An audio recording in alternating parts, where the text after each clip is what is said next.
All right. Hello, guys. Thank you for joining in on the Random Studios podcast. This is our first ever live stream. It's gonna be wacky, but yeah. Oh, Hopefully hey, you you're can live. hear us. You should see if you can hear us. Got to It test might back. be an echo. Let's hear it. Oh yeah. Oh yeah.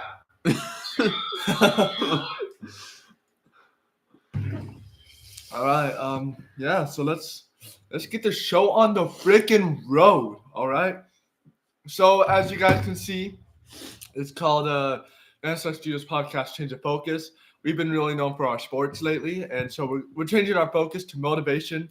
We're still going to talk about sports, don't worry. But we're going to talk a lot on motivating people because we've been through a lot, and we just want to motivate people through those hard times and make sure they're doing them good things. So I'm going to start with some advice. Just make what is valuable important. Instead of thinking about what is profitable, think about it. What is valuable? Invest in others, and you will grow your portfolio.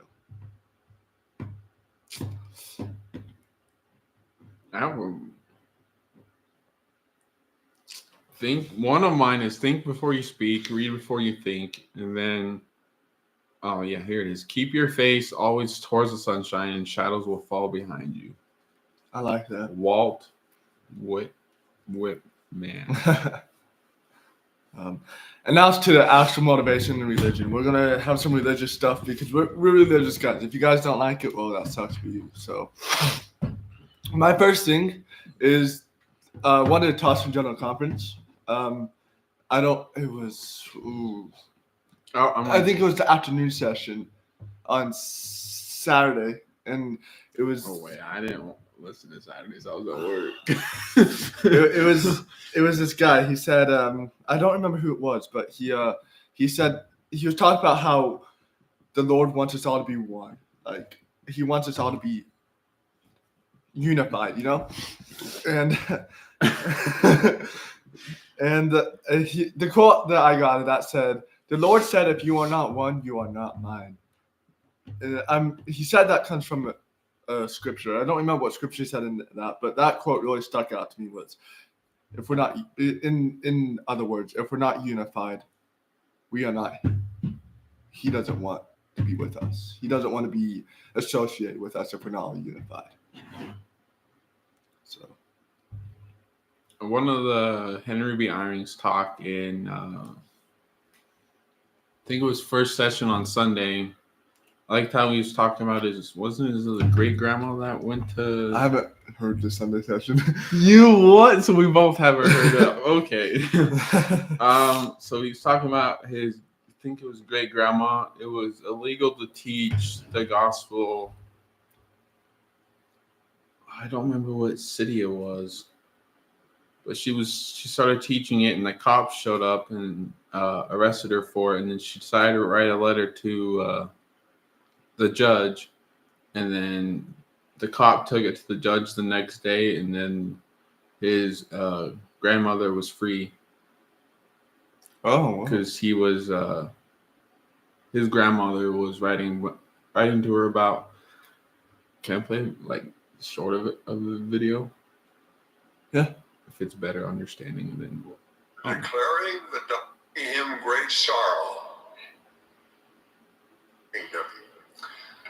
Now, Mary's enthusiasm to share the doctrine of the restored gospel soon caused trouble. It was not long before the police took Mary off to jail. On the way, she asked the policeman for the name of the judge she was to appear before the next morning. She also asked about his family and if he was a good father and husband. The policeman described the judge as a man of the world. In the jail, Mary requested a pencil and some paper. She spent the night writing a letter to the judge, bearing witness to the resurrection of Jesus Christ, as described in the Book of Mormon. discussing the spirit world and explaining repentance. She suggested that the judge would need time to reflect on his life before facing final judgment. She wrote that she knew he had much to repent of, which would deeply sadden his family and bring him great sorrow. In the morning, when she had finished her letter, she gave it to the policeman and asked him to deliver it to the judge, and he agreed to do so. Later, the policeman was summoned by the judge to his office. The letter Mary had written was irrefutable evidence that she was teaching the doctrine of the restored gospel and by so doing, breaking the law. However, it wasn't long before the policeman returned to Mary's cell. He told her that all charges were dismissed and that she was free to go. Her teaching the doctrine of the restored gospel. That reminded me of Elder Wong's talk on Saturday that you didn't hear. But he was talking about his granddaughter did an AI, like they had the AI do a dad joke and then the AI do a dad joke as Elder Wong. Oh, they probably couldn't tell the difference. Yeah, they could. Oh, dang. All right. This is something I wrote down for achieving some success, you know. And so this is every great achievement begins with a single step. It's not about how fast you move or how far you're going in one leap. It's about showing up each day, giving your best, and staying committed even when it's hard. Keep pushing forward because consistency, perseverance, and belief in yourself are what turns dreams into reality. Your effort today will build the foundation for your success tomorrow.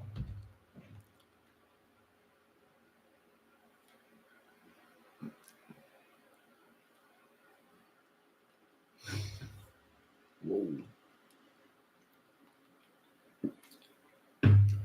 Also, another quote I liked from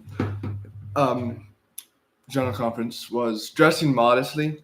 They wrote a story about a girl who was in the model industry. Oh, they don't dress modest. And she was part of the church. And they asked her to dress in something that she did not feel comfortable dressing because she was wearing garments. And so she quit to keep her standards high and not lower to anyone else's standards. And I just think that's what everyone needs to do is like dress, like take it seriously. I mean, your body's a temple. Like it's not something to mess with. I mean, you gotta treat it like it's a temple. We treat the temples good, right? And so why don't we just treat our bodies like the temple? I mean, it's not. We clean the temple once a month, but we clean our bodies more than that. But should clean our body daily. Should. Some people don't. I feel like dressing modestly is a big issue now these days. Yeah.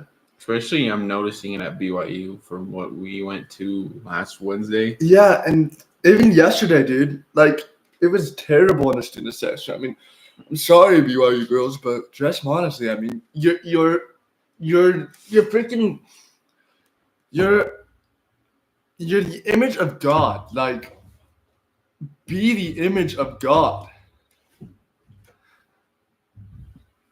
So I don't know. It's just they want to get looked at is what I think it is. It's for guys like us, we don't want to see that. We want to see girls who take their life seriously, who take God seriously. Dressing modest is taking God seriously, not dressing half freaking belly showing. That's not serious. Basically half naked. Yeah. That's what it comes down to. Honestly.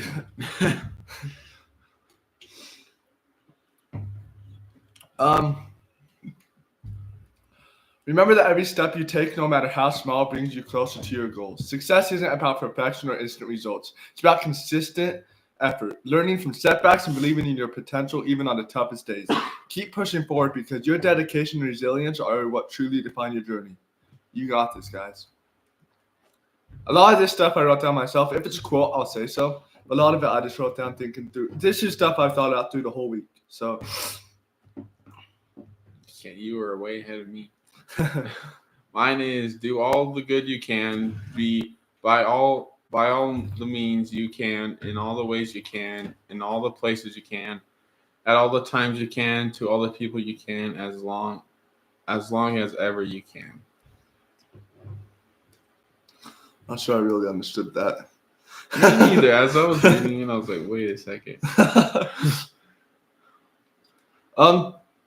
This is for all those people feeling grief. I mean, I know how it is. I mean, I've been through a lot of grief. I mean, I've been through a lot of it, and it's hard. But this is what I wrote down for you guys. Okay.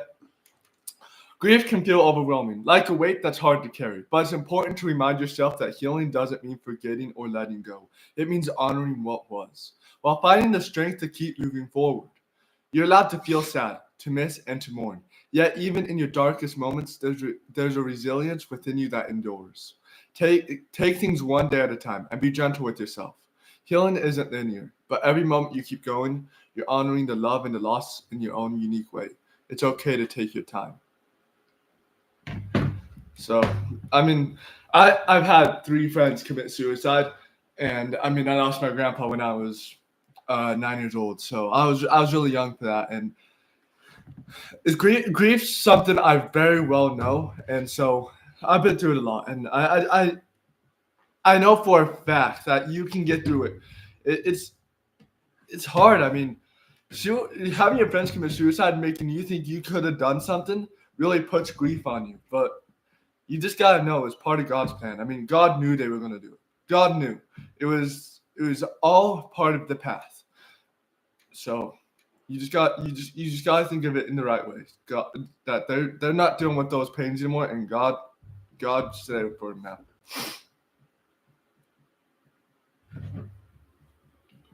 The past is behind you. Learn from it. The future is ahead. Prepare for it. The present is here. Live it. Thomas S. Monson. Yeah, you gotta. Thomas S. Monson was a really good prophet. I mean, if you're gonna live in your past, what's really worth living? I mean, it's part of our earthly life is to make mistakes. I mean, Satan, Lucifer, wanted us to come down and be perfect beings, and if we messed up, we go straight to hell, right? But Jesus, our Redeemer, our Savior, he came down and sacrificed himself for us, for our sins. I mean, he's felt our pains for us. All we have to do is say a simple prayer and repent. We're meant to make mistakes. Don't live in your past. Like, come on. That's facts. This one I wrote for people in depression. I went through a lot of years of that, so I'm sure this can be helpful for you guys. When you're in the depths of depression, it can feel like you're finding an invisible force that pulls you down. But remember, even on the days when getting out of bed feels impossible, you're stronger than you know, just by holding on. Small victories matter, whether it's brushing your teeth, sending a message to a friend, or simply breathing through the hard moments. It's okay to take things slowly and reach out for support when you need it. You are not alone in this battle, and your struggle does not define you. Healing may take time, but you're worthy of that time. Keep going, even when it's hard to see the light. Your resilience is powerful, even when you can't feel it. And I also want to add on, just be grateful for what you have. Like, I mean, some people don't have homes. Some people don't have families. Be grateful for that. I mean, it's hard to be grateful for everything, but you have more than you think you have. I mean, you may be blind to it. It's because you want more. You don't need more. You want more.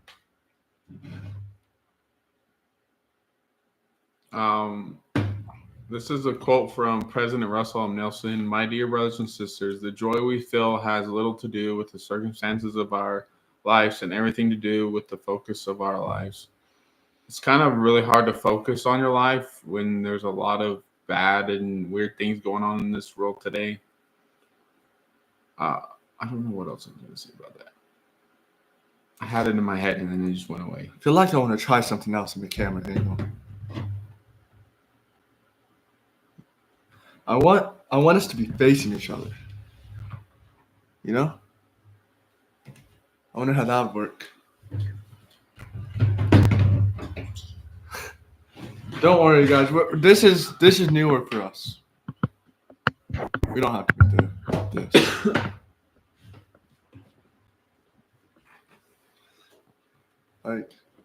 Like me right here, right here, right there, and then see if it. I want to see how that is. Well, maybe right. I don't know. Let's see how this is. Or we do it on this side where there's no glare. Bear with us, guys. Bear with us. Which side am I going on? This side. I like this. This way we can look at each other when we're talking. Oh, this. But this way we can look at each other, not look at the camera. Because this is for us to talk to each other. We want you guys to listen. Don't worry. But a podcast is for the two people to talk to and for you guys to listen. I'm shorter on this side. What? A little shorter.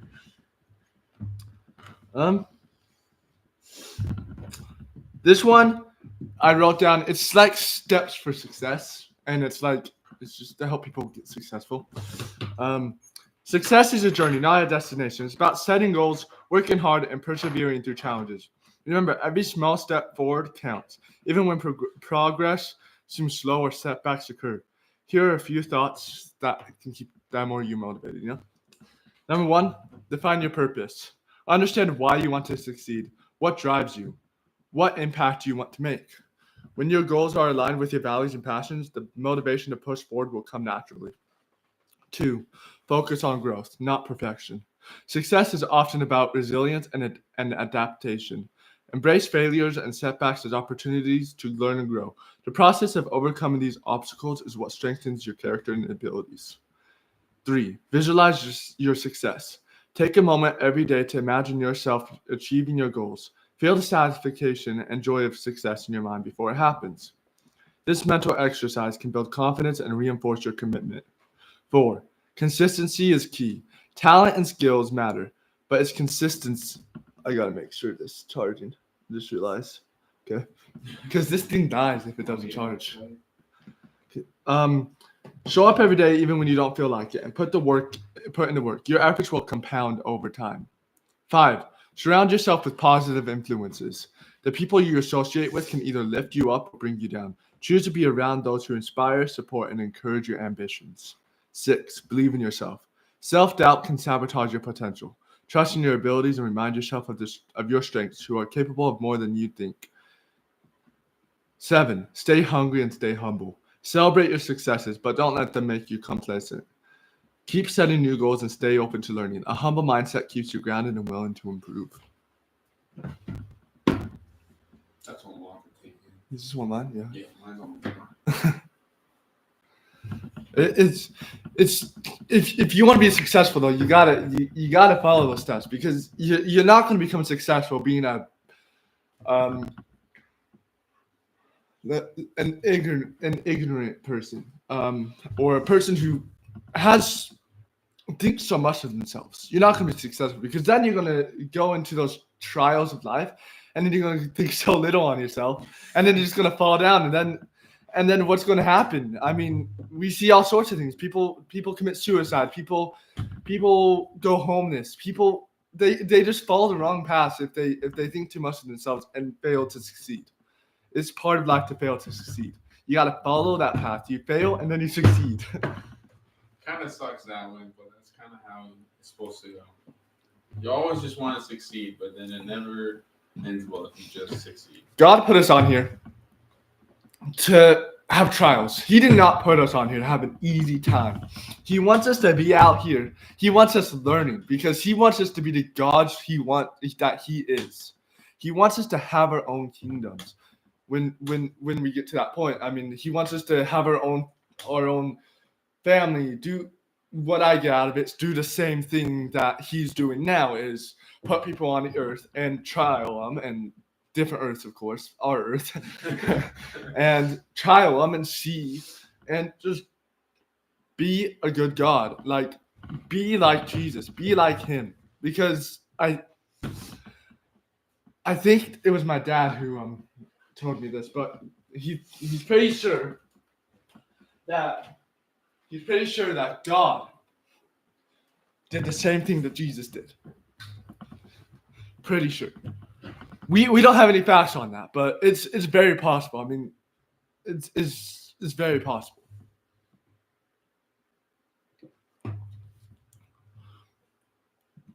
But also, I did forget a part of that. Success. This is the last part of it. Every successful person started somewhere, faced challenges, and had moments of doubt. What sets them apart is their determination to keep going. So take the first step and keep moving forward. Your success story is in the making. So, this is another quote by Russell Nelson. It is lovely. I love Russell Nelson's quotes. It is important for you to know who you are and who you may become. It is more important than what you do, even as vital as your work is and will be. Okay.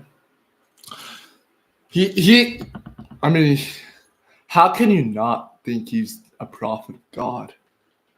Like, he keeps mentioning the second coming, and I'm getting nervous. I know, like, I haven't heard his talk from Sunday yet, but I've heard so much about him bringing up Christ and saying he is coming. Like, not he will be coming, he is coming. Yeah, that's how it ended in the second. Did you watch the second session? Whoa! I plan to, though. Don't Did you worry. watch the first and second session on Sunday or no? I've watched none of the sessions on Sunday. Oh. I'm listening. I'm in the middle of Holland's talk right now, which is always good. Holland's always good. But for all those people having trouble dating, I know you aren't. You're married, but this is for you guys who are having trouble dating. Dating can sometimes feel daunting, especially if the things haven't gone as planned in the past. But don't let that frustration or setbacks discourage you from putting yourself out there and finding meaningful connections. And here are some thoughts that I made to keep you motivated and positive about your dating life. 1, believe in your worth. Never forget that you have unique qualities and strengths to offer. The right person will appreciate you for who you truly are. Stay confident and know that you are just enough as you are. 2, view each experience as growth. Not every date or relationship will lead to a lasting connection, and that's okay. Each encounter teaches you something new about yourself and what you're looking for in a partner. Use each experience to refine your understandings of what you want and need. 3, patience leads to quality. Finding someone special takes time, and that's part of the beauty of the journey.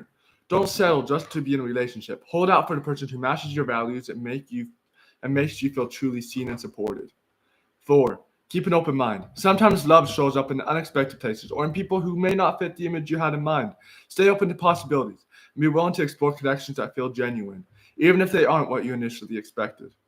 5, focus on enjoying the process. Take the pressure off by shifting your mindset. Instead of seeing dating as a goal-oriented activity, view it as an opportunity to meet new people, share experiences, and enjoy. Being vulnerable is necessary to truly connect. Just make sure you're sharing your heart with those who deserve it.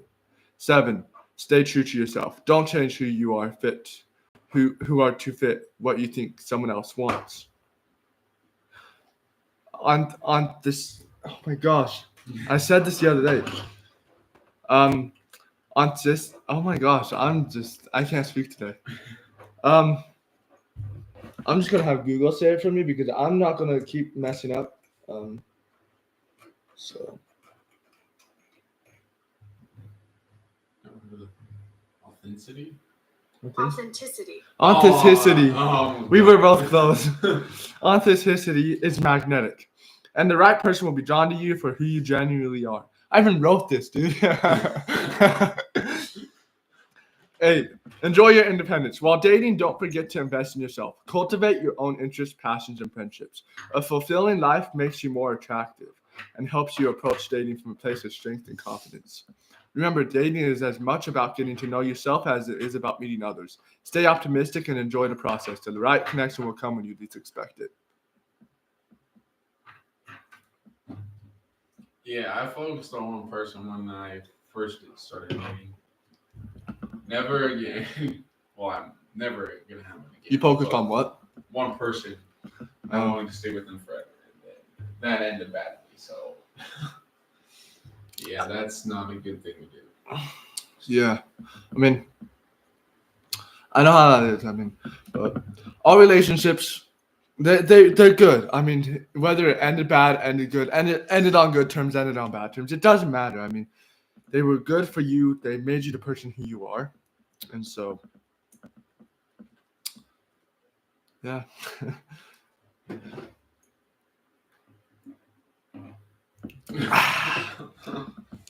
My next thing is losing a friend. Whether it's through distance or falling out or other circumstances, can be incredibly painful. It's a unique type of grief that's hard to navigate, but there's strength and growth to be found in the sadness. Here's some motivation for you guys to move forward. I'm a good guy to ask about losing a friend. I mean, I've already brought it up once in this podcast. Is I've lost 3 friends to suicide. I lost my best friend since kindergarten after high school. I've been through a lot of losing friends. It's hard, but it's part of your path. I mean, now I have even better friends than I ever have had before. So I'll give you guys motivation now. 1, allow yourself to grieve. It's okay to feel sad, angry, or confused. Losing a friend is a significant emotional event, and acknowledging your feelings is the first step towards healing. Give yourself permission to mourn the loss of your friendship, just as you would any other loss. 2, reflect on the positive moments. Even though the friendship may be over, it doesn't erase the good times you shared. Reflect on those moments with gratitude. Those moments helped shape who you are today. Embrace the fact that the relationship had value, even if it wasn't meant to last forever. 3, accept that some people in our lives are for a season. Not all friendships are meant to be lifelong. People grow and change, and sometimes that means drifting apart. It doesn't diminish the importance of the relationship. It just means it served its purpose during a certain period of your life. 4, focus on self-growth. Losing a friend can create space for self-reflection. What did this friendship teach you about yourself? How can you use this experience to grow and become a better version of yourself? Channel your energy into self-improvement, new hobbies, and nurturing other relationships. 5, let go of what you can't control. You can't always control the outcome of a friendship, and that's okay. If you've done your best to repair things and it didn't work out, give yourself grace and let go. Holding on to resentment or regret will only weigh you down. 6, embrace the opportunity for new connections. Every ending paves the way for a new beginning. As difficult as it may seem now, losing a friend can create room for new people to enter your life. Stay open to meeting others who align with who you are now, as well as your future self. And for number 6, there's more after this, don't worry. But for number 6, like I said, I mean, losing friends. This one's more on losing friends that I'm not friends with. They didn't pass. They're just not friends with me anymore. I mean, I have Quinn, Toby, and Eddie now. I mean, they're just a lot better friends than those people were. So, I mean, it's just they share the same interests I do, and it's better. 7, trust that time will heal. It's hard to see past the hurt when it's fresh, but time truly does soften pain. You'll gain perspective, and the loss will become less overwhelming. Healing isn't linear, but with time, you will find peace and understanding. 8, focus on your love. On the love you still have. There are still people who care about you deeply. Lean on your family, other friends, or even a support group. The love and support you receive from those around you can help fill the void and remind you that you're not alone. And 9, forgive yourself and your friend. Whether the friendship ended because of a misunderstanding or deliberate action, carrying guilt or blame won't change the past. Choose to forgive, both your friend and yourself, so you can move forward without bitterness weighing you down. It's never easy to lose a friend, but remember that it's a part of life's journey. Every relationship shapes who you are, and even the painful losses can lead to profound personal growth. Keep your heart open, be kind to yourself, and trust that better days are ahead.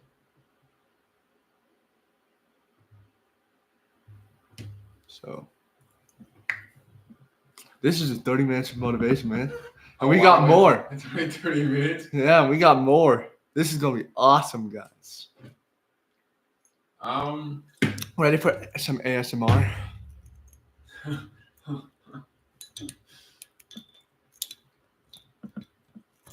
Wait, how do you use this bottle cap opener? I found it. ASMR.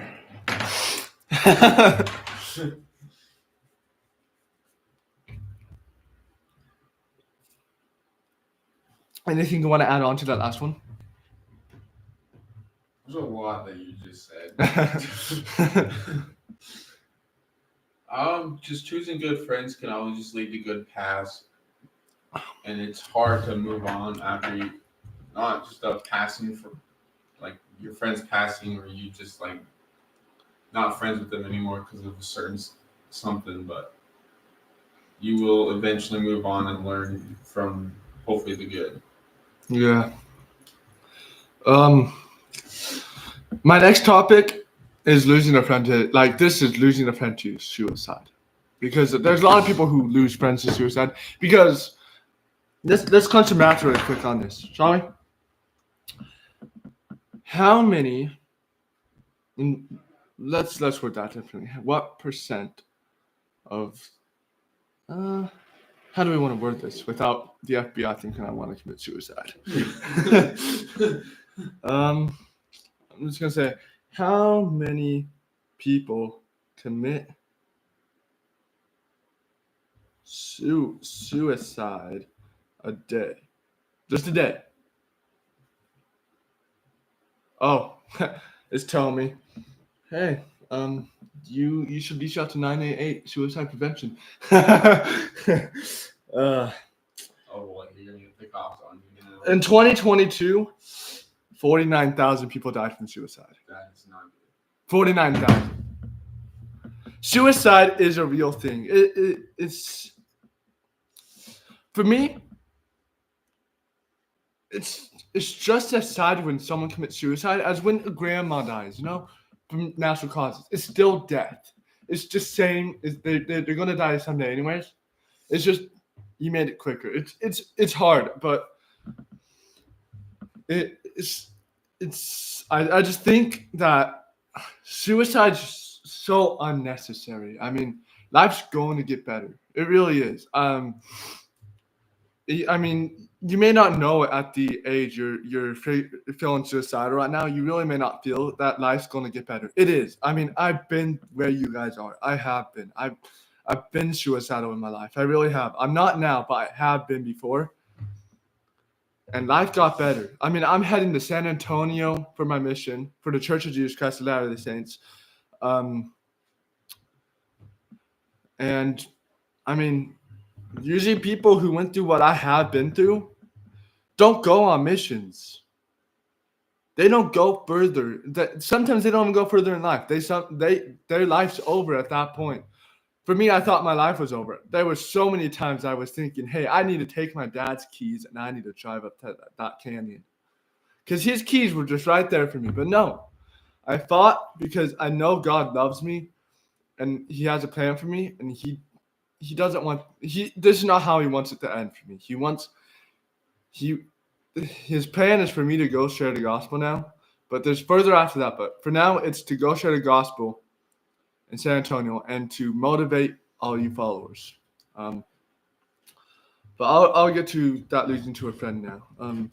Losing a friend to suicide is one of the most important and most devastating and complex losses a person can experience. The grief that follows is often layered. with confusion, anger, guilt, and deep sorrow. While there are no words that can really take away the pain, there are ways to navigate this difficult journey and find a path forward. And one, it's okay to feel every emotion.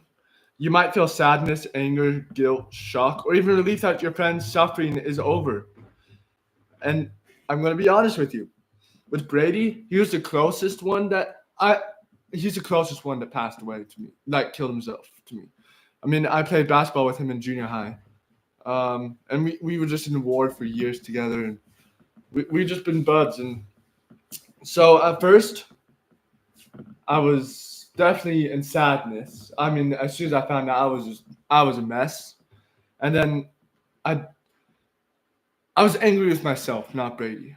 I felt like I could have done more. I couldn't because I didn't know what he was going through, but I was so angry that I could have done more, even though I knew I couldn't. And that's the same thing with guilt. Guilt and anger both were the same thing. It was like, I could have done more. I could have done more. And then I was in shock. It was like, why did Brady do this? Like he was such, he was always a good kid. I never could see through his big smiling face. He was just always smiling, and I couldn't see through that. I couldn't see that he was like dark inside. He was not a bad dark, just Satan was in him, and not in a bad way. And Satan knew that if Brady made it, he would be a huge thing for God here on earth. And Satan just got too much of him. But now he's up in heaven. What I think he's up in heaven, and he's on his own mission to help other people now. And then the last thing I felt was relief, like it says, that he's not feeling pain anymore. I mean, I honestly was just shocked the day of his funeral because I didn't cry at all until at the day of his funeral. I went to his funeral, I saw his body, I didn't even cry. I didn't even tear up when I saw his body. I just was in so much shock that it actually happened. I didn't cry until 8:00 that night, and the funeral was at 10 a.m. And so it was. Probably realized it was actually real instead of. Yeah, I mean, it was just it. I think it was just more it hurt me inside to see my buddy's body. It just hurt me so deep inside. My guts felt like they were all in knots seeing my buddy's body in a coffin. I was just a mess. Inside. Outside, no one knew what I was going through. And I'm going to be straight up honest with you guys. The day after his funeral, when these stuff happen, you get suicidal. I got suicidal that Sunday night. I woke up. Satan was definitely in my room. I mean, I was feeling all this hey, your dad's keys are 50 feet away. You can go grab them, drive off. But no, I fought it. I was like, all right, Satan, I know what you're trying to do. You're trying to take out another servant of God. It's not going to work. It's not going to work this time. And I just went. I went back to sleep. I woke up the next morning and told my dad, I was like, hey, keep an eye on me for the next couple of days. I don't think I'm going to do anything, but I really don't know what's going to happen. So just keep a good eye on me. And I haven't had any suicidal thoughts since. It was just a one-time thing. Satan knew that I'm too strong. I mean, we all have our weaknesses. That's not my weakness, because it was a weakness in the past. But I'm better about that now, and I know the kind of grief it brings to people around you. And I don't want to put anyone through that, you know. But,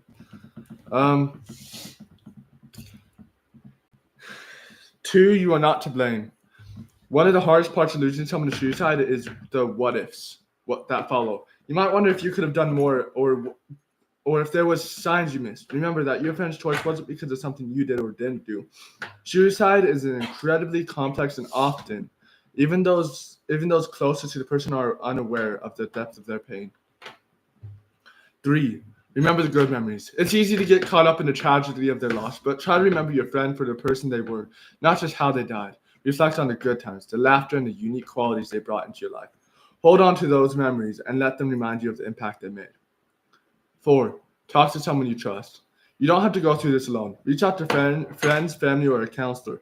Talking about your friend, your feelings, and your pain can help release some of the burden. Sharing your experience may also help others feel less alone in their grief. It's okay to ask for help. Grief after suicide is different, often more intense. Don't hesitate to seek support from a therapist or join a support group, specifically for those affected by suicide. Being around others who understand your pain can be incredibly comforting and healing. 6. Be gentle with yourself. There will be good days and bad days, and that's part of the process. Don't set expectations for how you should feel or for how long. Healing is not a straight line, and there's no right way to grieve. Be patient and compassionate with yourself as you navigate this loss. 7. Honor their memory in a meaningful way. Create a personal ritual or tribute to your friend, whether it's planting a tree, writing a letter to them, creating art, or even lighting a candle in their memory. Find a way to honor who they were and the impact they had on your life. 8. Turn pain into purpose. Sometimes channeling your grief into action can be a powerful way to heal. Consider volunteering for a mental health organization, participating in awareness events, or simply being more open in your own life about mental health struggles. Turning your pain into purpose doesn't erase the loss, but it can be a meaningful way to find hope again. 9. Understand that pain wasn't a reflection of your friendship. Your friendship's decision was a reflection of their internal struggle, not your value as a friend or the strength of your relationship. Mental health struggles can feel overwhelming, and sometimes people can't see a way out, no matter how much they are loved and cared for. And then last, give yourself some time. Time doesn't heal all wounds, but it can bring perspective and acceptance. As days go by, the pain may soften. You may never fully understand why, and that's okay. Allow yourself the time to grieve, reflect, and slowly rebuild your strength. Losing a friend to suicide is a heartbreaking experience, and navigating this pain takes time. Remember that you don't have to carry this burden alone. Lean on others for support. Take things one day at a time, and most importantly, be kind to yourself. Healing is a long journey, but with patience and support, you will find a way through. Your friend's story may have ended, but your own story of strength and resilience is still being written. Sounded like a whole motivational talk right there. Like a whole entire speech. I've been through it 3 times.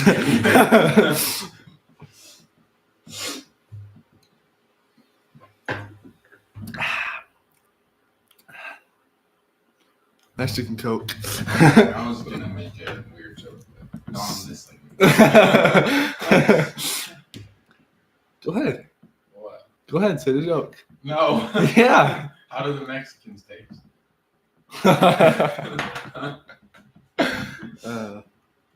Do you have anything new? Choosing good examples. Choosing my friends wisely, following church standards, and going to church activities help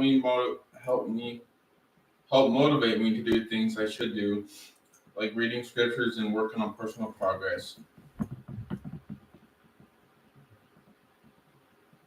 Setting reminders to improve your motivation and not to get overwhelmed. Putting visual aids around the house also really helps me remember the spiritual things I need to do each day but I often forget about it. I like to write my daily goals when I see them on my mirror or my phone. And they're just setting alarms on your phone or just reminders about you are welcome to life and that you are cared for. That's what I got for right there. Okay. Proverbs 18:24. This can really fit with the world today, because they didn't call them homies.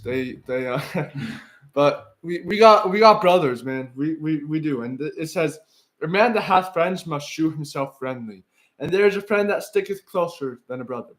And in English, that says, in my opinion, that it says, some friends may ruin you, but a real friend will be more loyal than a brother. So just think about that. Like, even before Christ, like, I'm pretty sure Proverbs is before Christ, isn't it? Or is that the New Testament after Christ? That's not the right. But either way, I mean, they had brothers too. I mean, they had people that they were friends with, but they found his brothers. Proverbs 18:24. Old Testament. Old Testament. So I think that was before Christ. I think Old Testament is before and New is after. Does that sound right?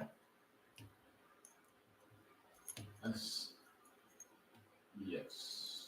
Because I'm pretty sure the Jews believe in the Jewish people. I think they believe in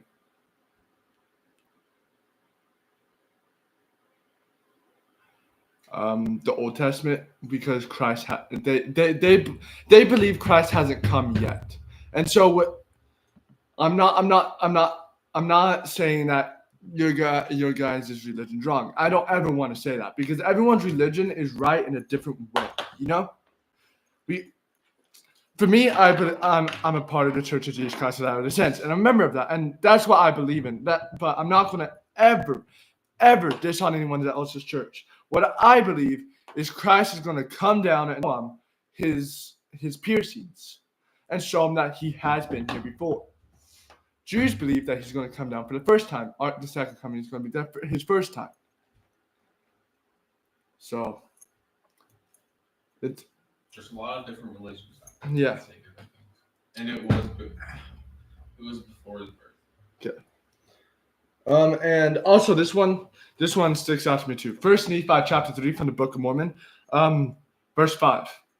And now behold, thy brothers murmur, saying, it is a hard thing which I have required of them. But behold, I have not required of them, but it is the commandment of the Lord. And what I think about that is, like, the Lord put us down here, not requiring us to do anything, right? I mean, he put us down here with commandments. Those are guidelines, not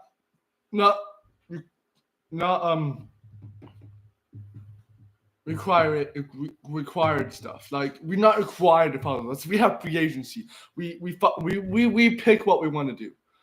We choose which path we want to follow. Do we want to follow the path of God, or do we want to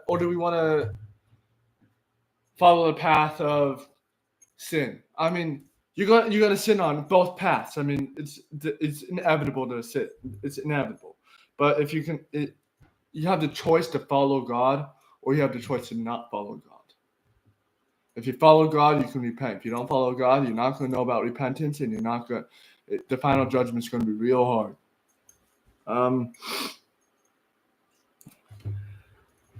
This is do you have something you want to say? Not at the moment, but there we go. Okay. Family can be one of the greatest sources of motivation and strength. Whether it's for parents, siblings, children, or extended relatives, family often provides us with a sense of purpose and drive. Here are a few motivational thoughts on family for you guys. Number 1, the foundation of support. Family is the compass that guides us. They are the support system that gives us strength when we feel weak and celebrate us when we succeed. Inspiration to grow.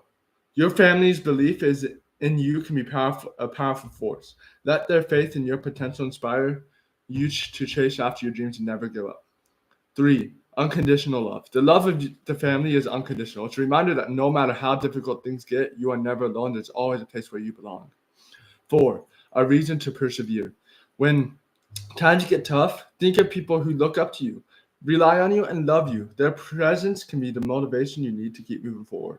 5, creating a legacy. Every step you take and every effort you make is building a legacy that your family can be proud of. Let your dedication and perseverance set an example for the next generation. 6, strengthen unity. Individually, we can achieve great things, but together as a family, we are unbreakable. Draw strength from your loved ones and never underestimate the power of unity. 7. Gratitude as a motivator. Being grateful for your family and the role that they play in your life can be a strong motivator. When you appreciate the people in your corner, it pushes you to be the best version of yourself for them. Remember, family can be defined in many ways. It's not always about blood relations. It's people who stand by you, support you, and believe in your potential that make up a family. Anything you want to say on that? I think you hit all the points. Okay. This one, I think a lot of people need to know is you are against one person in this life, only one person, and that is yourself. You're not in a competition with anyone else. You're in a competition with yourself. You want to be a better version of yourself day after day after day. You don't want, if you're trying to compete with some other person at school or at work, you're trying to become a different person.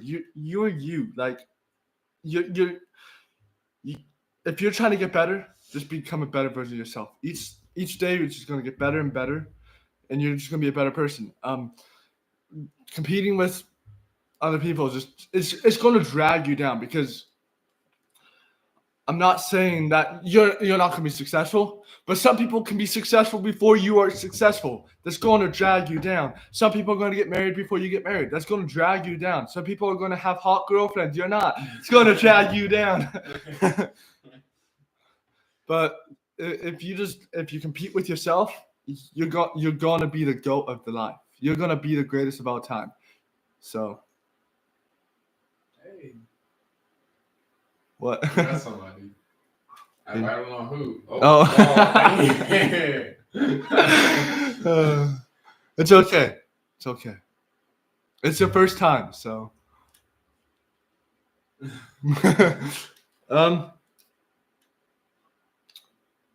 you want to go, you can, or I can. This is something I wrote a long time ago. It's like an actual speech. It's an actual speech I wrote a long time ago. I kind of want to hear it. Okay. Today, I want to talk about the kind of person who redefines what friendship and resilience looks like. Someone who, without even knowing it, has become a source of motivation for those around them. This friend who's more like a brother. It's a living example that true strength isn't just about overcoming adversity. It's about lifting others while doing it. Watching him navigate life's highs and lows, you can't help but be in awe. He faces every challenge with unshakable resolve, yet never loses sight of who he is or what he stands for. He doesn't speak of his values. He lives them, embodying integrity, perseverance, and an unrelenting drive to grow. But here's the thing. It's not just his achievements or how he handles setbacks that inspire me. It's his unwavering support, his ability to show up for those who care about him, time and time again, that truly sets him apart. His energy is contagious. His presence is grounding, and his impact, well, that's something I can only hope to emulate. If there's only one thing I've learned from being around him, it's that greatness isn't measured by how far you've come alone, but by how many people you brought along the way. So, to my friend who's more like a brother, thank you. You motivate me to be a better version of myself simply by being you. In a world that places so much value on outward appearances, achievement. Oh wait, that's something else. That's what. Everything's supposed to have two spaces. It's freaking huge. But yeah, that's it. It's of like all my friends are more like brothers to me. They all inspire me. Like you Quinn, that you guys inspire me. So I wrote that a long time ago. So when I was a very different person. That's what I was gonna ask. I was like, when did you write that? When I wasn't a good person. You have something you want to say?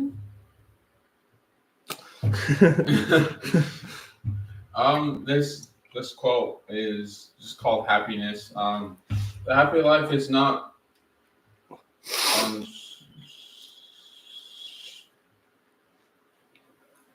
assured. Huh? That Assured? assured. Sounds Yeah, I think it's. I think Where you go? Okay, there you go. Unsure at any age to the sound of drums and trumpets. It grows upon us year by year, little by little, until at last we realize that we have it. It is achieved in individuals, not by flights to the moon or Mars, but by a body of work done so well that we can lift our heads with assurance and look to the world and die. Of this be sure, you do not find the happy life you make it. Okay. That was a BYU devotional in 1970. Oh wow. I think that was Thomas S. Monson.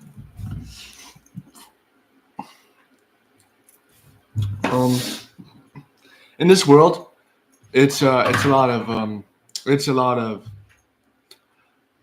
I'm not a 10 out of 10. I'm not gonna attract any woman, you know, or I'm not gonna attract any guys for a girl, you know, and it's honestly disgusting.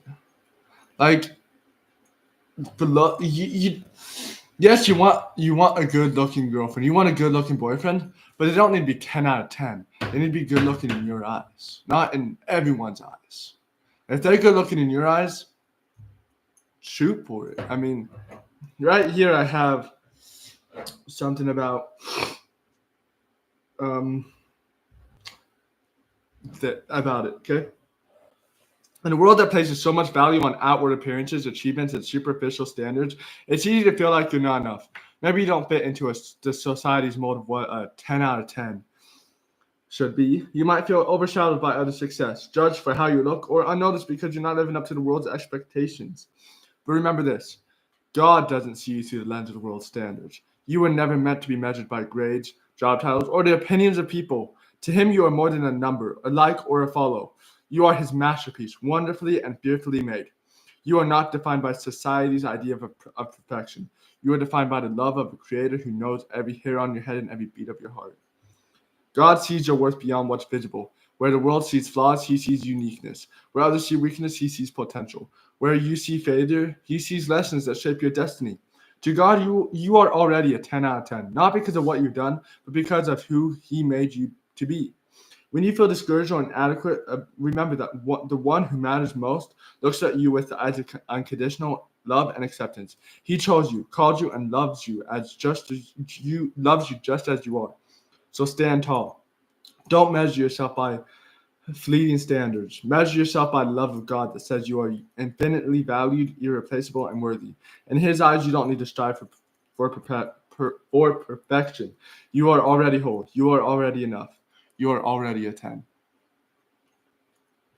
Man, you should be like a motivational speaker. I want to bring up this speech from Les Brown. It's one of the most motivational speeches I've ever heard in my life. I've made edits out of it multiple times. I need a drink. You know the guy who said, he's talking about a kid. He's like, okay, I'm playing Connect 4 with my kid, and I beat him 7 times in a row. I'm like, all right, I think I'm ready to go to bed. And he's like, no, I'm not done. I'm not done until I win. Okay, and he's like, okay, good.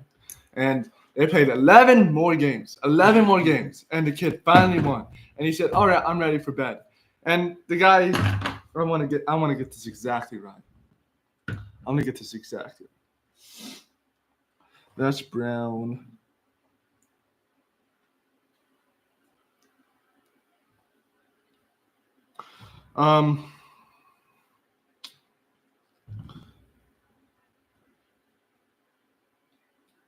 Here we go. I think this is the most motivational. There's a lot of motivation in this speech, he said, but this is the part where everyone just loves it. I mean, I don't know how you can't love this. I mean, he talks about his kid, and then he goes and he's like, you're going through the trials, you're going through all this, you're going through all this, but It's not over. It's not over. And he goes, nobody believes in you. You've lost again and again and again. The lights are cut off, but you are still looking at your dream, reviewing it every day and saying to yourself, it's not over until I win. Because it's not. It's not over. It's not over until you say it's over. And that should be until you win. You should not end it before you win. If you end it before you win, I mean, you didn't go through the whole game. You rage quitted. You're rage quitting life. Yeah. What? Last bit. Dude, you went through a lot. Holy cow. Yeah. This one is about locking in for Locktober, you know what I'm saying? I'm just kidding, not for Locktober, but just locking in on life, you know. Just when you're locked in, you're more than focused. You're unstoppable. You're in the zone where every thought, every movement, and is aligned with one purpose. It's when distractions melt away. It's not, and nothing else matters but the goal in front of you. This isn't about finding motivation. It's about realizing that the greatness you seek is already within you. Locking in means you're willing to put everything on the line: time, sweat, even comfort, because you know what's at stake. It's committing to excellence, refusing to let setbacks define you, and being relentless even when no one's watching. There are no shortcuts, no excuses, and no letting up. When you lock in, you tap into a level of focus that most people only dream of. Think about what you're chasing. What's that burning desire that keeps you awake at night? That's your fuel. Use it. Every single day, you've got a choice: to let life happen to you or take control, to embrace the grind or make your mark. When you lock in, you're not just competing, you're dominating. You're proving to yourself and to the world that you're built for this. So silence the doubt. Push past the discomfort. Keep your head down and your heart forward, because when you're truly locked in, there's nothing you can't achieve. Amen.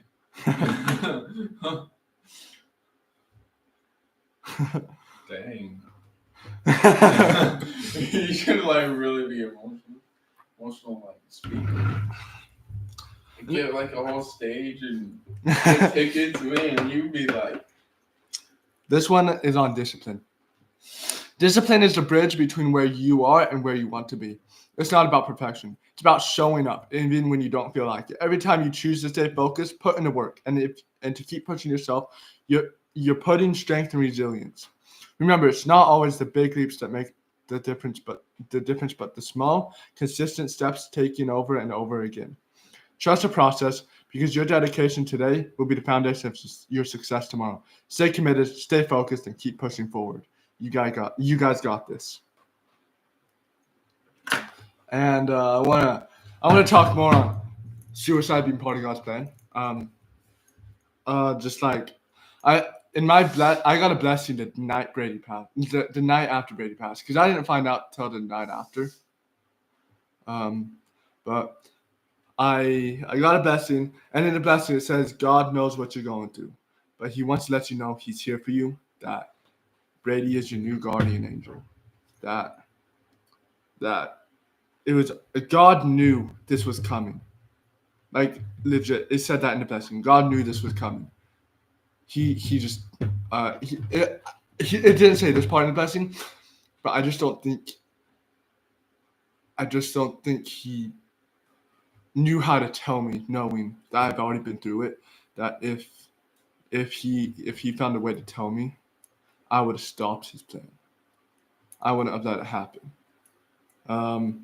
But I mean, you choose your plan up in heaven. That's what I believe. It's like you chose what's going to happen to you up in heaven. You choose it all. You choose either path, and now you just got to choose which path you chose. When you're on earth, you don't know what paths you chose in heaven, but you gotta choose those paths now. So, also, this is a quote I found on Instagram. Move in silence. Only move when it's time to say checkmate. I really like that. I liked it. So I wrote that down. It's just like, no one needs to know what's going on in your life. No one needs to know. I mean, your life is for you. It's for you and God. It's between you two. It's not between anyone else. Until you get a wife, then I guess. But it's between you and God, and I mean, if people are spying on you, oh well, just keep moving in silence, and until you have the success you need. Don't say checkmate too early, because then they'll see, oh, it's not checkmate yet, and they'll put you in checkmate.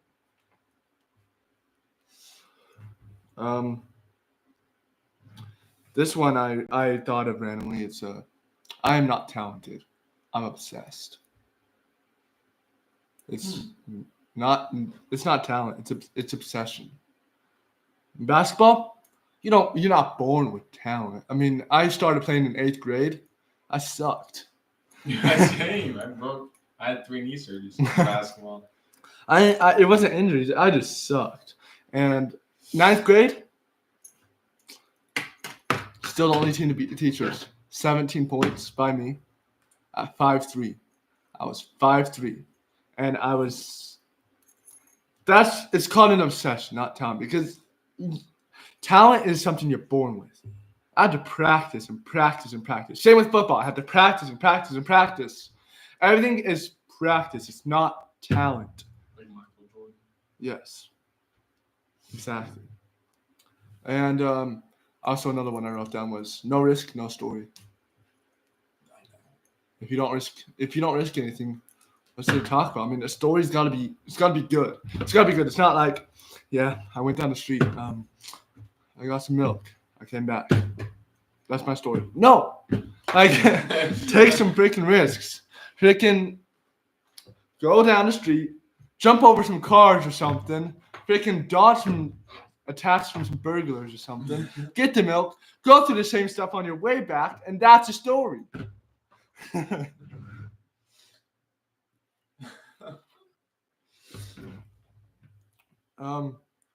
One day you will smile and pray to God and say this is more than you prayed for. Yep. I already do that. And I'm 19 and I already do that. I'm already praying, saying this is already more than I prayed for. We still ask for more. We can't lie. We can't lie, but it's already I've already gotten that more than I asked for. All these people will say they want to be rich. So do I, but I want to be a different rich than everyone else. I don't want to be money rich. Of course, everyone wants to be money rich, but that's not the money rich. That's not the rich I'm focused on. I want to be rich in body. I want to be a calm mind. I want to have a house full of love. And these things, they just can't be bought. They just can't. They must be earned. You have to earn the love of your wife. You have to earn the love of your kids. You have to earn the love. You have to earn a calm mind. If you don't work on that calm mind, it's just gonna be always all over the place. You got to earn that fit body, because if you're just gonna be like, yeah, I'm just gonna sit on the couch all day and I'm gonna get a fit body out of it. You're not. You're gonna get fat. Whack. You're not gonna have a fit body. You have to earn that stuff. You have to earn money too, but that's not the rich I want.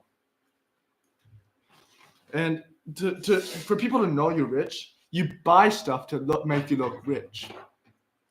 This stuff you earned. It's the rich you earned. Good rich. Yeah. It's never too late. You can change your routine, your personality, your career, your focus, your circle. You can change. Don't stay stuck. Do better.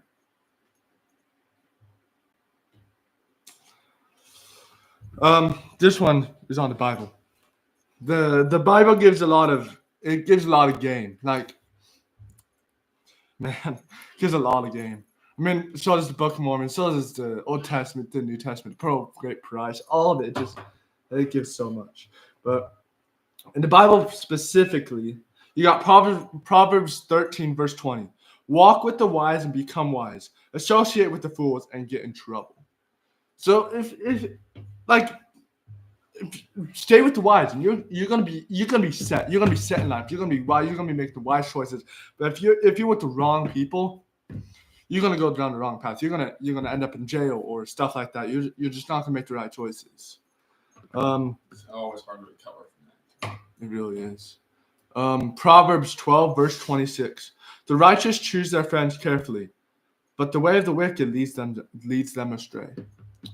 I mean, a lot of people, like, you can get, like, amazing friends. You can get amazing friends, but then Satan will get to you and be like, okay, now I need you to do this, and just ignore those friends because they're too good for you. They're too good for you. And then you lost those friends. You lost those friends that were a good example to you. You lost the friends that were on your side whenever you did something. They were always there to help you through the challenge. They were always there to get you through the trials. It's like, where did my friends go? And then all you have there is Satan telling you, hey, now do this, now do this, now do this, now do this. And then you're gonna be down the wrong path. You're not gonna have God in your life. Proverbs 14, verse 7. Stay away from fools, for you won't find knowledge on their lips. That's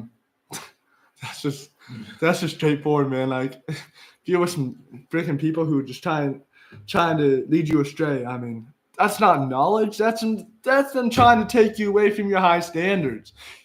It's good to have high standards.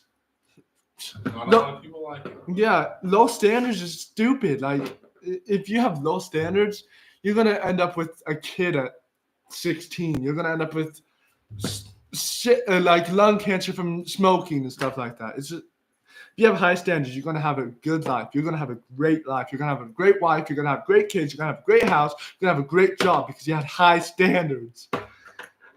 And Proverbs 27, verse 17. As iron sharpened iron, so a friend sharpens a friend.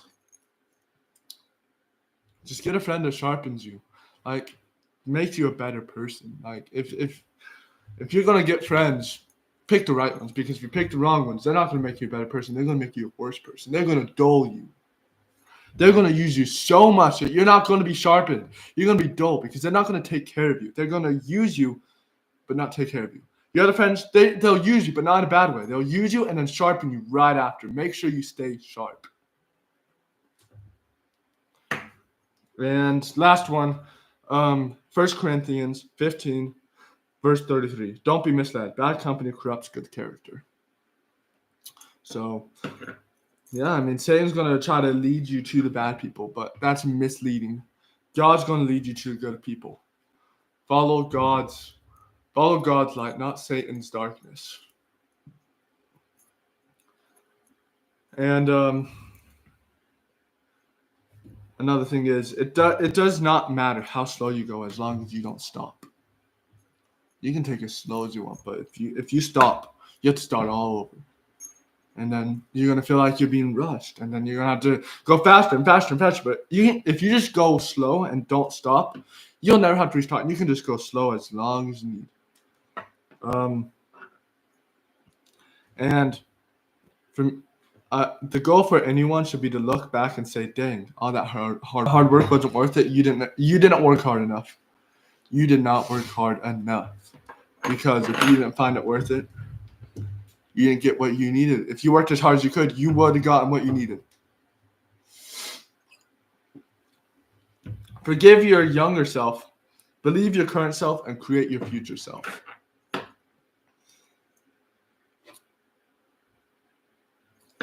Okay. This is a speech I wrote when I was going through depression, like a lot.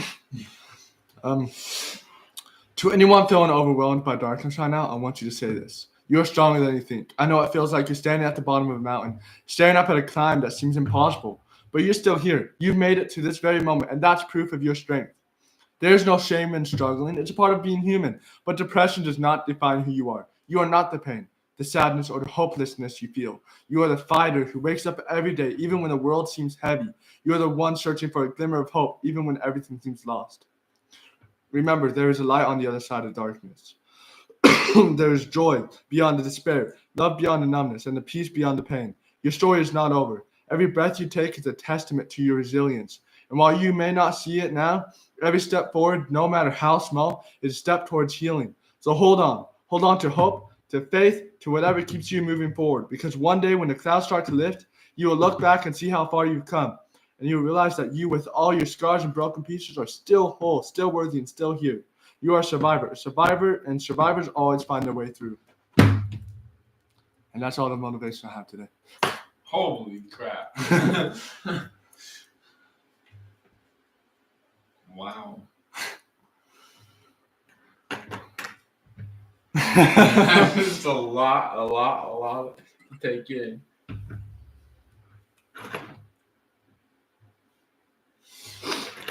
Yeah.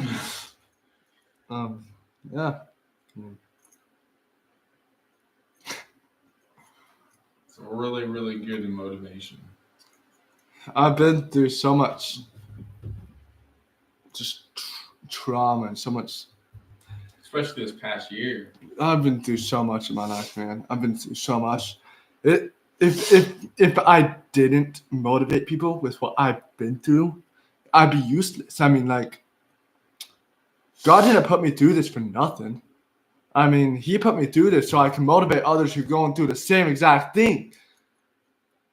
I'm at an age I can motivate people, where people younger than me that are going through the same thing that I did at that age can listen to this and be motivated to keep moving forward. I didn't have that. I had God to motivate me. I didn't watch motivational speeches when I was younger. I didn't believe in that crap.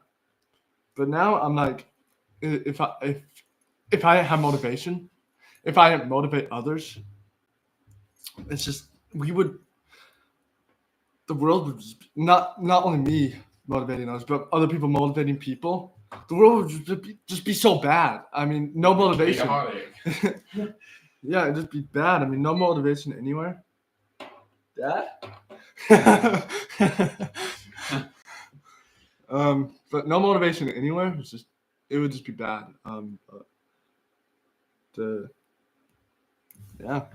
To have motivation is good. So, I'll be doing shorts with this motivation. Don't worry. Good. Now we can get to the fun stuff. An hour and 17 minutes in. Dang. Dude, this motivation stuff's good. I gotta actually prepare. Like me. Yeah, probably not that much, but Or that good. or that good. It was just a rough week. Oh yeah. I didn't spill. How rude. I did it. No proof. I got a puddle of crumbs. All right, guys. Real Salt Lake is 15-7 and 11.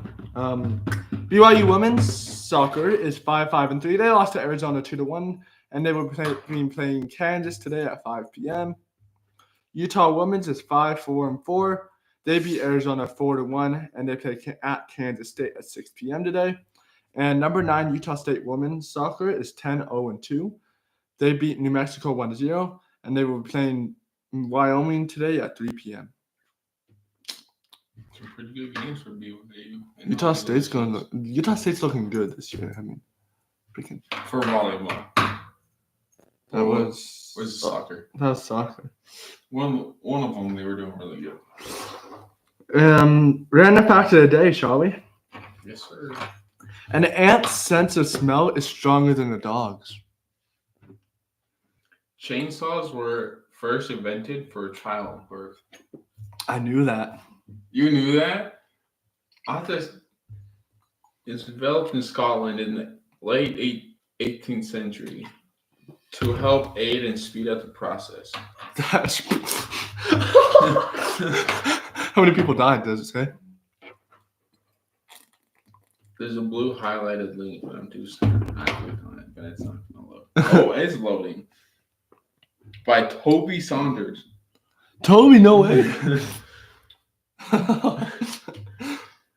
Yeah. I don't even know. Put that on. Oh, you would trust that thing. So that's like your first ever chainsaw invented. cheese. I don't think it's every. Anyways. Oh, it was 19th century was to help in surgeries too, not just pregnancies. Okay. All right. I'm glad they don't do that anymore. Exactly. Now for the volleyball segment. BYU Women's is number 23 in the nation. They're 9-5. They lost to ranked Arizona State, and they got swept. And they play ranked Baylor at 7 p.m. Number 7 Utah. They are 13-2. They swept Arizona last game and play number 7 TCU tomorrow at 1 p.m. Excuse me. Oh, geez. Oh, geez, that's a lot of caffeine, bro. I needed liquid. I was freaking screaming those motivational stuff, bro. They once I get into the motivation mindset, I'm a different person. You got some cane sugar in you. Yeah. Pickup line of the day? You must be a dog person because you look fetching.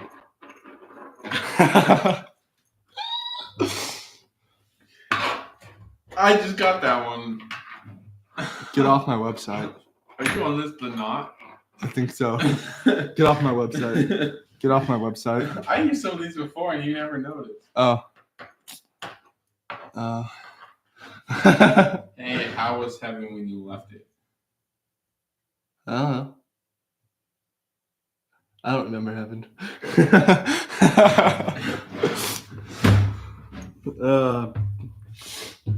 Quotes? Ooh. Hey. My life, and that's why I succeed. Michael Jordan. That bitch with our motivation. We talked about that very early in the motivation. The motivation part. The successful part, huh? Right? And then he even brought up Michael Jordan, I'm pretty sure.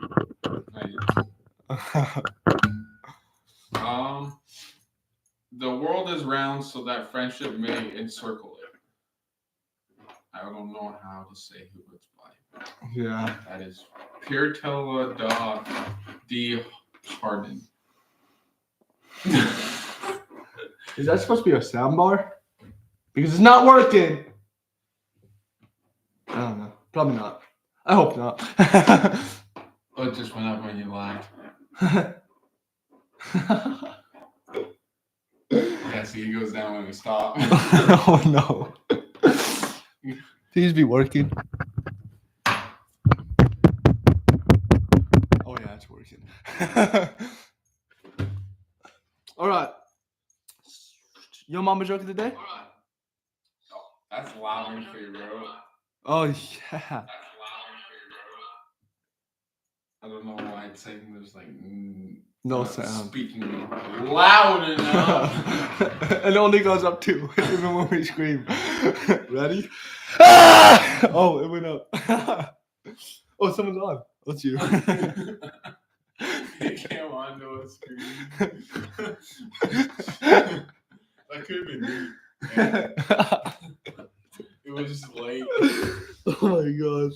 All right, your mama's so poor when she goes to KFC, she has to lick other people's fingers. Oh my gosh. Every time I get their. So, is this still your mama joke? Yeah, it's just your mama joke. Oh, I was at the wrong one.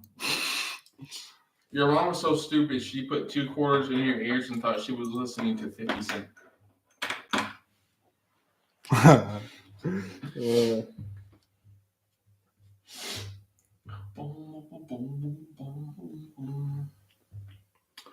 All right. Hockey! Utah Hockey Club. They're 1-0. They beat Chicago 5-2. They played the New York Islanders today at 5:30 p.m. Joke of the day? What did the 0 say to the 8? I have no idea. That belt looks good on you.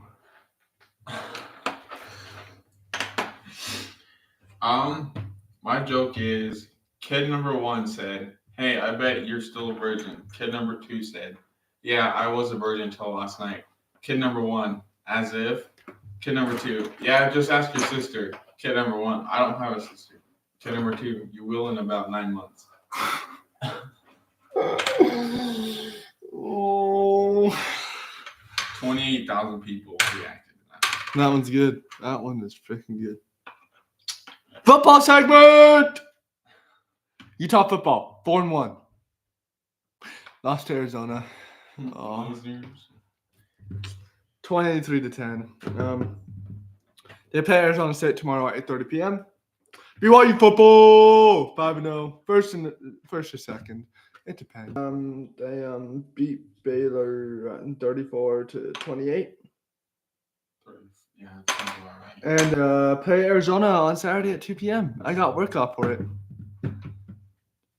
I have work off, but not Saturdays. I'm going to Kansas. Go on. I want to hear it.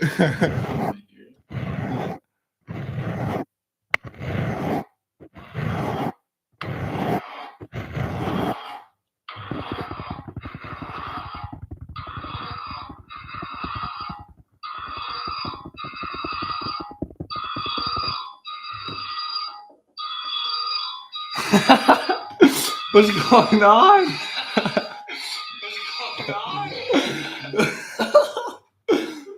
Oh shoot! Well, you got to ruin the microphone.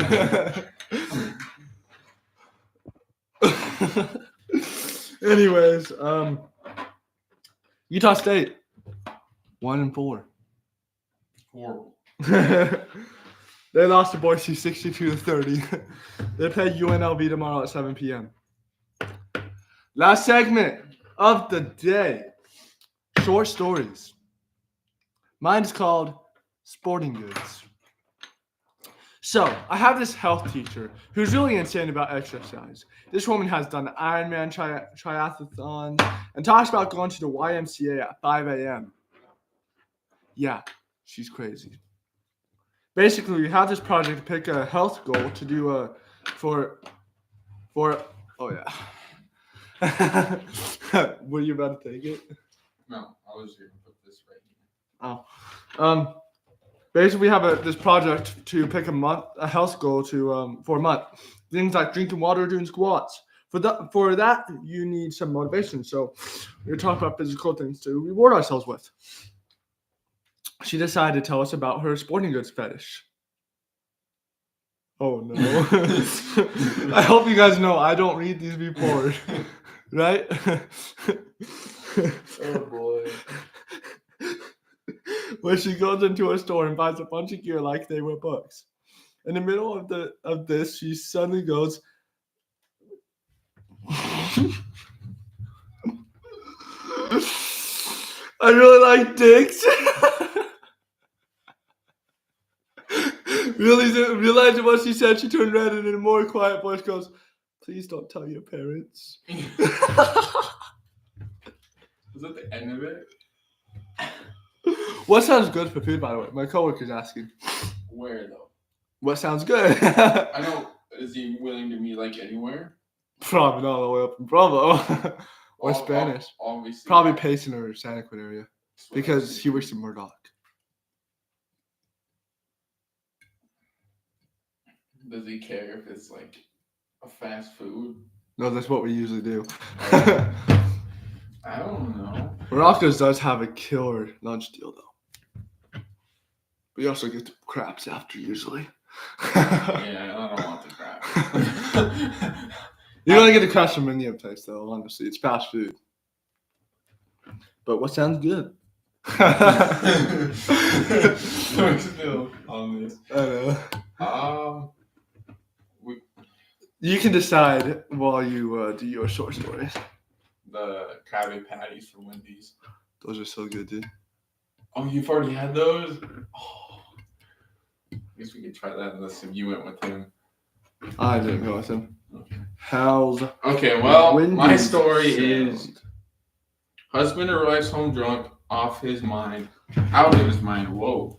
Well, he wakes up to shocks and I am drunk apparently. Oh, no way.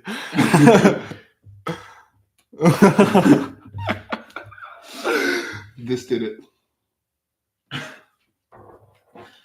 Jack wakes up with a huge hangover after attending his company's Halloween party. Jack is not normally a drinker, but the drinks didn't taste like alcohol at all. We remember how he got home from the party as bad as he was feeling. He wondered if he did something wrong. Opening his eyes, the first thing that he sees is a couple of aspirins next to the glass of water on the side of the table, and next to them a single red rose. Jack sits up and sees his clothing in front of him, all clean and pressed. He looks around to the room and sees that it is in perfect order, spotless clean. So is the rest of the house. He takes the aspirins, cringes when he sees a huge black eye staring back at him in the bathroom mirror. What in the world am I reading? Then he notices a note hanging on the corner of the mirror, written in red with little hearts on it, and a kiss mark from his wife in lipstick. Honey, this is the little note on the mirror. Honey, breakfast is on the stove. I left early to get groceries to make you your favorite dinner tonight. I love you, darling. Love, Jillian. He stumbles to the kitchen, and sure enough, there is a hot breakfast, steaming hot coffee, and the morning newspaper. His son is also at the table eating. Jack asks, "Son, what happened last night?" "Well, you came home after 3 a.m. drunk and out of your mind. You fell over the coffee table and broke it." "Oh no, the table was broken." Anyways. And then you punched in the hallway and got that black eye when you ran into the door. Confused, he asked his son, "So why is everything in such perfect order and so clean?" "I have a rose and breakfast is on the table waiting for me." His son replies, "Oh, that. Mom dragged you to the bedroom, and when she tried to take your pants off, you screamed, 'Leave me alone, I'm married.' Broken coffee table." Oh, it shows the cost. So broken coffee table costs $239. Hot breakfast is $4. 2 aspirins is 39 cents. Saying bro, give me. Saying the right thing at the right time, priceless.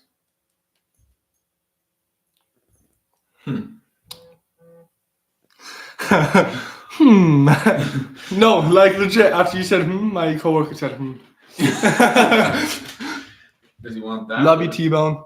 Or like, so I think McDonald's came out with a new like. They had the chicken Big Mac. Oh, dude, it's so good. I tried it last Big night. Mac or something. Yeah, I tried it last night. I guess we can try one of those. Either one works.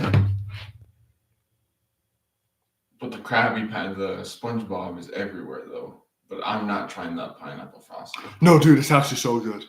It is so underrated. It doesn't come with this. It comes with the meal. If I don't like it, I'll give it to you. If we go there.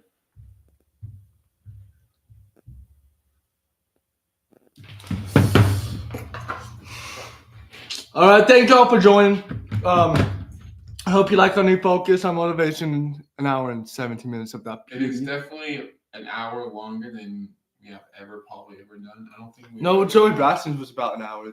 That's true. Hour, maybe an hour. But Joey Braxton stopped talking to us, sadly. I don't know why. You know why, or I don't know. I don't know why. I don't know. I don't know why, but thank you all for joining.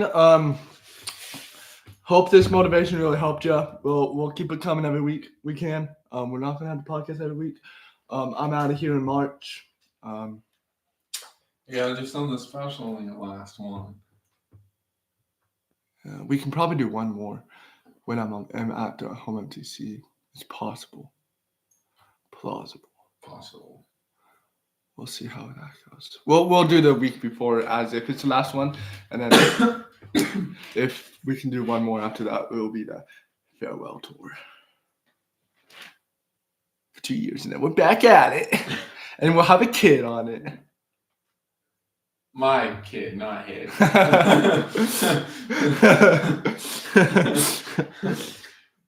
Yep.